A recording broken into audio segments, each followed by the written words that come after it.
खबर शामिल करते हैं ग्रीस एथेंस यूनान के दारुल हुकूमत एथेंस में सिख कम्युनिटी की जानिब से इंडियन एम्बेसी के सामने सिखों के मजहबी नौजवान लीडर अमृतपाल सिंह खालिस्तान की साथियों समेत गिरफ्तारी के खिलाफ पुरजोर एहतजाज किया गया। एहतजाज में खवातीन और बच्चे भी शामिल थे। इंडियन गवर्नमेंट पंजाब गवर्नमेंट के खिलाफ नाराबाजी, खालिस्तान जिंदाबाद और हिंदुस्तान मुर्दाबाद के नारे लगाए गए। यूनान में मुकीम इंडियन सिख कम्युनिटी की अहम शख्सियात ने इजहार ख्याल किया। मजीद तफसीलात जानते हैं टीवी फोरियो के ब्यूरो चीफ मोहम्मद यामीन की इस रिपोर्ट में। जिंदाबाद जिंदाबाद एम्बेसी मुर्दाबाद इंडियन एम्बेसी मुर्दाबाद मोदी कुत्ता मोदी कुत्ता भगवंत मान गजर मुर्दाबाद भगवंत मान गुज्जर मुर्दाबाद पाकिस्तान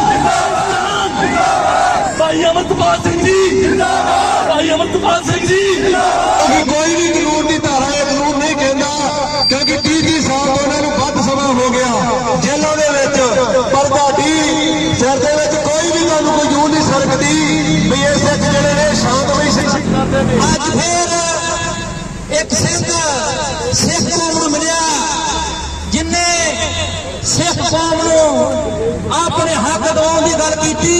आम आदमी पार्टी मुर्दाबाद मुर्दाबाद मुर्दाबाद। शर्म करो, थोड़ी बहुत शर्म होनी चाहिए है। सानू प्रोटेस्ट करने वास्ते चालां चलदियां तू रोकण वास्ते एक खालसा वजीर है, ये हड़ वांगू है, ये तुहाडे की कोई भी चाहे तो नहीं रोक सकता।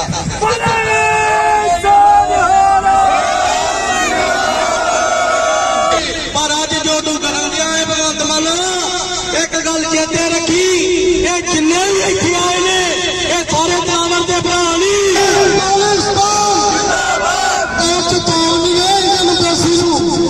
फोटो ला लो चंगी तरह, सानू कोई परवाह नहीं किसी की, सानू अंदर ढक दो जिथे मर्जी ढक दो, पर सानू पता होना चाहिए साडा सिंह किथे आ। वाहिगुरू जी का खालसा वाहिगुरू जी की फतेह।